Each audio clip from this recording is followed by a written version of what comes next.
هر روز صبح این 7 جمله را با خود تکرار کن. تونی رابینز. هر صبح قبل از اینکه وارد دنیای بیرون شوی لحظه ای را فقط برای خودت نگه دار. قبل از اینکه صدای بیرون آشفتت کند و ذهنت را از مسیر درست به انحراف بکشاند. این 7 جمله را با صدای بلند بگو.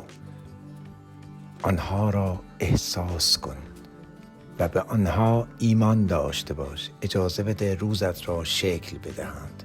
چرا؟ چون همونطور که صبحت را آغاز میکنی زندگیت رو نیز همونطور میسازی. اما پیش از اینکه این 7 جمله را با هم مرور کنیم از تو میپرسم وقتی بیدار میشی اولین کاری که میکنی چیه؟ به سراغ گوشیت میری؟ فقط از تخت بیرون میپری؟ یا روزتو با نیت و هدف مشخص شروع میکنی؟ بدون که همون لحظات اولیه بعد از باز کردن چشم‌ها مسیر بقیه روزتو تعیین میکنه و به همین دلیله که این 7 جمله مهم و آسان میتونن زندگی تو عوض کنن. اونا فقط کلمات نیستن. اونا مثل دونه‌هایی هستن که حاصلخیز هستن و اون رو در داخل باغچه ذهنت هر روز میکاری و این دونه‌ها در طول روز رشد میکنن و در نهایت تبدیل میشن به میوه‌هایی از جنس موفقیت، شادی و رضایت درونی. این جملات رو دوست داری با من میتونی تکرار بکنی، میتونی فقط گوش بکنی. امیدوارم که روزت با شنیدن این جملات مثبت‌تر و روشن‌تر بشه.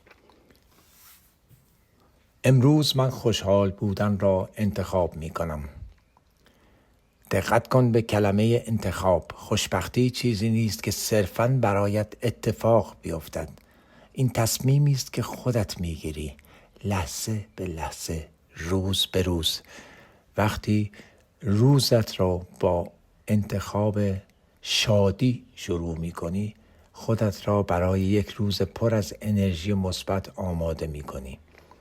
حقیقت اینه که انتخاب شادی به این معنی نیست که همه چیز عالی پیش میره. نه، تو همچنان با چالش‌ها، با درگیری‌ها، ناامیدی‌ها، سختی‌ها روبرو میشی. اما انتخاب شادی یعنی چی؟ یعنی تو با ذهنی مثبت با هر اتفاقی که بیفته مواجه میشی. یعنی تو در دل هر مانعی هم که بخواد جلوت بیفته دنبال یه فرصت میکردی. به جای اینکه فکر بکنی که مسیرت بسته است، یه راهی از بغل انتخاب میکنی. جمله بعدی اینه: من بابت هر آنچه دارم سپاسگزارم. قدردانی پادزهر تمامی نارضایی هاست. کلیدیه برای باز کردن شادی واقعی در زندگی. وقتی روزت رو با قدردانی آغاز میکنی، تمرکزت از کمبودها متوجه میشه به دارایی‌هایت، به چیزهایی که داری. مهم نیست کجا هستی یا چقدر داری. همیشه چیزی هست که بتونی براش شکرگزار باشی. شاید سقفی بالای سرت داری، غذایی که توی یخچالته، یا فقط هوایی که تو ریاته، یا شاید حضور کسانی که دوستت دارن، فرصت‌ها یا حتی درس‌های از گذشته. قدردانی فقط حالتو خوب نمی‌کنه، بلکه چیزهای بیشتری برای بیشتر قدردان بودن وارد زندگیت می‌کنه. مثل تنظیم موج رادیوت میمونه تو مسیر درست. وقتی که در فرکانس قدردانی باشی، سیگنال‌های فراوانی، شادی و رضایت رو به خودت جلب می‌کنی. جمله بعدی اینه که من قادر به انجام کارهای فوق‌العاده هستم. این جمله درباره ایمان داشتن به خودته، درباره درک پتانسیال عظیمی که درونت نهفته است. هر موفقیتی اول در ذهن خودت شروع میشه. تو اول باید در ذهن خودتو توانا ببینی، بعد در واقعیت بهش برسی. این جمله تو رو دعوت میکنه که از سطح متوسط فراتر بری و رویاهای بزرگتر داشته باشی. اما فقط گفتن این کلمات کافی نیست. باید عمیقاً بهشون باور داشته باشی. باید اونا بخشی از هویت تو بشن. وقتی واقعاً به خودت ایمان داشته باشی، جهان هم به تو ایمان خواهد داشت و بهت پاسخ میده. و اگه تا حالا شکست خوردی اشکالی نداره. شکست دشمن موفقیت نیست، بلکه بخشی از راهه. هر اشتباه درسیه برای قدرتمندتر شدن. جمله 4: من بر چیزهایی تمرکز میکنم که در کنترل من هستن. تو نمیتونی همه چیز رو کنترل کنی، اما همیشه میتونی واکنشت رو در مقابل چیزهای مختلف کنترل کنی. اتفاق بیرونی مثل اقتصاد، رفتار دیگران یا آب و هوا دست تو نیست، اما طرز برخورد تو با اونا در اختیار خودته. انسان‌های موفق انرژیشون رو صرف چیزهایی نمی‌کنن که خارج از کنترلشونه. اونا تمام تمرکزشون میذارن روی اقدامات، نگرش و واکنش هاشون. صبح که بیدار میشی خودتو متعهد کن فقط روی اون چیزی که در کنترلت تمرکز کنی. این انتخاب ذهنی آزادی میاره، آزادی از ناامیدی ها، بهانه ها، حس بی‌قدرتی. جمله بعدی: من چالش ها رو از فرصت هایی برای رشد میبینم. یعنی چالش ها فرصت هایی برای من هستن که رشد بکنم. زندگی همیشه هموار نیست، گاهی طوفان میاد، گاهی تاریکی، اما درست در همین لحظات که بیشترین رشد اتفاق میفته. تو زمانی رشد میکنی که از منطقه امن خودت خارج بشی، جایی که میتونی خیلی راحت توش حرکت بکنی، هیچ ترسی نداری، میتونی خودت قایم کنی. ولی اینجا که جای امن توه برای تو دیگه کوچیک شده. وقتی به چالش کشته میشی، وقتی باید تغییر کنی، باید دوام بیاری. پس اگه چالش اومد نگو چرا نگو من چه کردم که این بلا سرم میاد. بپرس چی میتونم ازش یاد بگیرم، چطور میتونم قوی تر باشم. با این نگرشت هر مانعی که در مسیر راهت قرار بگیره به یک سکوی پرتاب تبدیل میشه. جمله بعدی اینه: من خودم رو وفق رشد و پیشرفت مداوم خودم میکنم. موفقیت مقصد نیست، یه سفره. افراد موفق هیچ وقت یادگیری رو متوقف نمیکنن، همیشه در حال یادگیری هستن. هر لحظه اونا همیشه در حال پیشرفت، یادگیری و ارتقای خودشون هستن. تو با این تعهد مسیر رشد دائمی رو انتخاب میکنی. هر روز بهتر از دیروز، هر روز یک قدم نزدیکتر به اون نسخه عالی‌تر از خودت که منتظرته.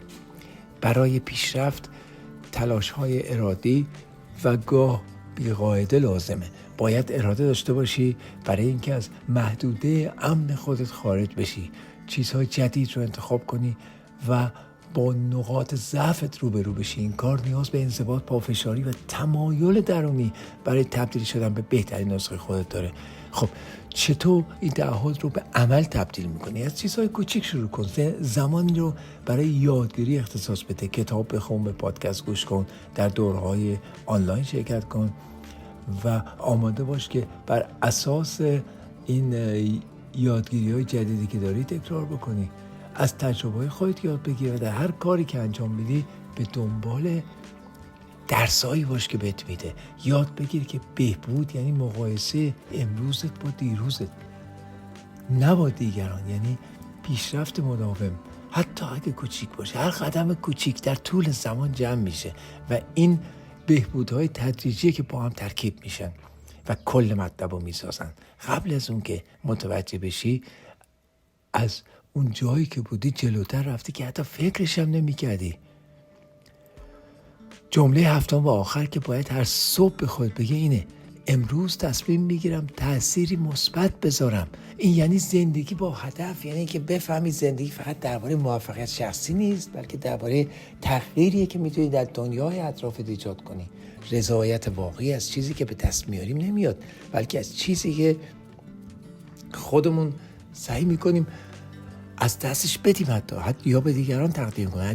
از دانستن این که اعمال، کلمات و حضور ما میتونه جهان رو کمی بهتر کنه. وقتی روزتو با نیت مثبت شروع میکنی، خودت رو به هدفی بالاتر پیوند میزنی، به روزت معنا میدی.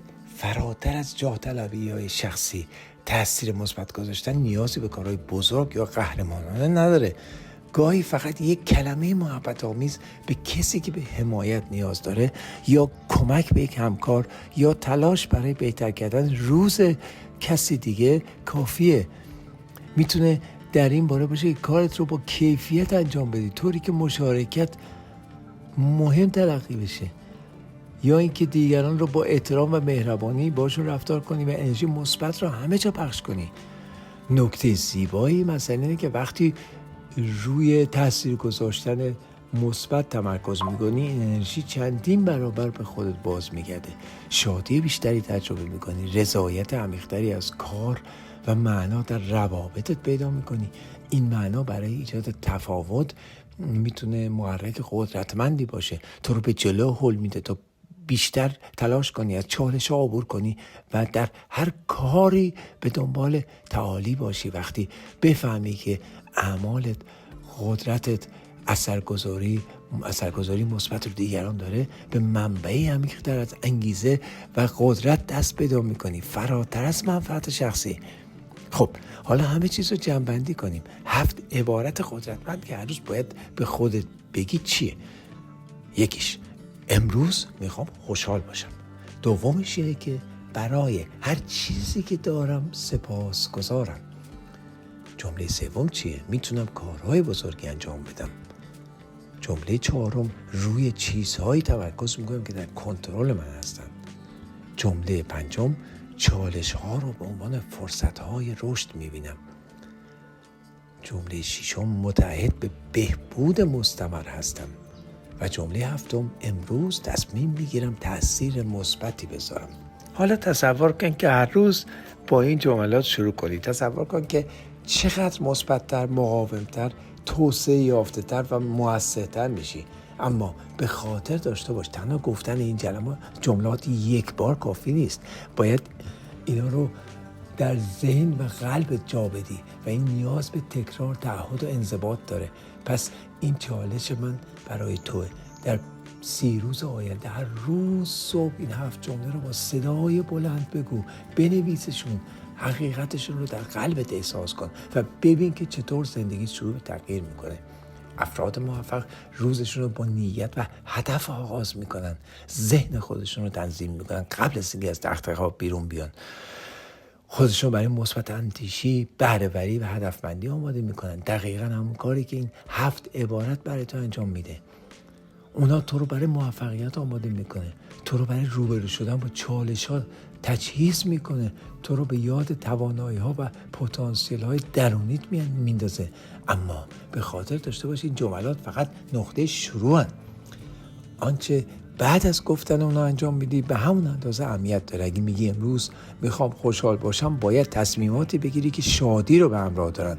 اگه میگی سپاسگزارم، وقت بذار و قدردانیت رو واقعا احساس کن، به خودت اثبات کن. اگه میگی میتونم به هدفهای بزرگ برسم، باید هدف گذاری کنی و پیگیرانه عمل کنی. اگه میگی روی چیزهای تمرکز میکنم که در کنترل من هستن، انرژیت رو روی اقداماتی متمرکز کن که میتونی انجام بدی، نه نگرانی بی ثمر. اگه میگی چالش ها رو فرصتی برای رشد میبینم، باید به دنبال درس ها و رشدی باشی که دل سختی ها به دست میاری. اگه میگی متعهد به پیشرفت مستمرم، باید به دنبال راه‌های جدید برای یادگیری و توسعه باشه. و اگه میگی میخوام تاثیر مثبت بذارم، باید به دنبال موقعیت‌هایی باشی که به دیگران ارزش بدی و روزشون رو بهتر کنی. این جملات جادویی نیستن، یک شبه زندگی رو عوض نمی‌کنن، اما طرز فکرت رو تغییر میدن. و وقتی ذهنت رو تغییر کنه، رفتارات هم تغییر میکنن. وقتی رفتارات تغییر کنه، عادتهای جدید شکل میگیرن. و وقتی عادتها تغییر کنه، زندگیت هم تغییر میکنه، گلستان میشه. ممکنه بعضی‌ها از شما بپرسن اگه این جملات برام واقعی حس نمیشن، یعنی واقعا نمیتونم احساسی در رابطه باشون ندارم، اگه احساس کنم دارم وانمود میکنم چی؟ جواب من اینه تا زمانی که واقعا به اون برسی وانمود کن، مشکلی نداره. ذهن تو تفاوتی بین واقعیت و تجسم شده قائل نیست. وقتی مکررن افکار مثبت رو تکرار میکنی، وقتی هر روز پتانسیل و هدفت رو به خودت یادآوری میکنی، ذهنت کم کم این مفاهیم رو به عنوان حقیقت دریافت میکنه. مثل کاشتن بذریه در باغچه، اولش شاید نتیجه نبینی، خاک خالی به نظر میرسه، اما اگه هر روز به اسرار آب بدی و از اونها مراقبت کنی، سرانجام رشد میکنن و گلهای زیبا و طبیعت زیبا رو میبینی. این جملات هم همینطورن. ابتدا شاید غیر عادی یا ساختگی حس بشن، شاید اونا رو باور نداشته باشی، اما با تکرار مداوم این جمله ها اینا تو ذهنت ریشه میدونن و تبدیل میشن به بخشی از سیستم فکری طبیعیت. پس چیکار کن؟ حواستو جمع کن و این جملات طلایی رو هر روز تکرار کن. دوباره این جملات رو برات میگم. امروز من خوشحال بودن رو انتخاب میکنم. من برای تمامی چیزهایی که تو زندگی دارم سپاسگزارم و من میتونم کارهای فوق‌العاده‌ای انجام بدم.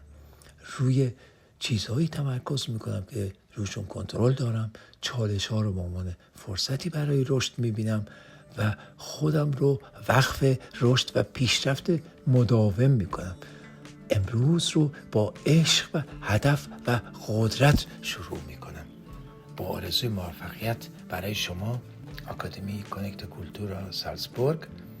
اگر از ویدیو خوشتون اومد که ما رو سابسکرایب کنید، کامنتار برام بنویسید، خوشحال میشیم. برای دوستان دیگه‌تون بفرستید که بتونن ازش استفاده بکنن و خوشحال میشیم که ایده‌هاتون هم برای ما بفرستید که ما از روش ویدیوهای جدیدی براتون بتونیم درست کنیم. روزتون خوش.